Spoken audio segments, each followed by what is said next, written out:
PTI नहीं छोड़ूंगा, jail इसलिए काट रहा हूं, परवेज इलाही। अस्सलाम वालेकुम, मेरा नाम मुजफ्फर शाह है और आप देख रहे हैं एमपी न्यूज। नाजरीन कराम, पीटीआई के सदर परवेज इलाही ने कहा है कि पीटीआई नहीं छोड़ूंगा और जेल इसीलिए काट रहा हूं। जुडिशल कम्प्लेक्स में सहाफी ने परवेज इलाही से सवाल किया कि सुना है कि आपके साथ चेयरमैन पीटीआई की अडियाला में कोई पैगाम रसाई हुई है, क्या टिकटों की तकसीम से मुताल्लिक तजावीज मांगी गई है? इस पर परवेज इलाही ने इनकार किया कि नहीं, ऐसा तो कुछ नहीं हुआ। परवेज इलाही ने कहा कि जज साहब आए थे, उन्होंने चेयरमैन पीटीआई के सेल के बाहर दीवार गिरवा दी। अलबत्ता जेल में खाना अच्छा नहीं दिया जा रहा, फूड पॉइजनिंग हो गई है, खाना अच्छा नहीं है जिससे सेहत अच्छी नहीं है, बहुत मुश्किल से यहाँ पहुँचा हूँ। सहाफी ने परवेज इलाही से सवाल किया कि पीटीआई के साथ रहेंगे या छोड़ देंगे। इस पर साबिक वजीर आला ने कहा कि नहीं छोड़ूंगा, जेल इसीलिए काट रहा हूँ। सहाफी ने कहा कि नवाज शरीफ कैद में थे तो मोनस इलाही कहते थे कि बेटे इन्हें पूछने नहीं जाते,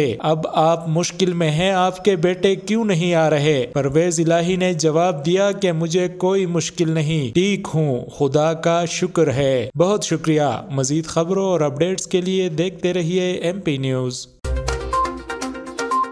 एमपी न्यूज सवाल समेत मुल्की और गैर मुल्की खबरें आप तक पहुँचाए सबसे पहले।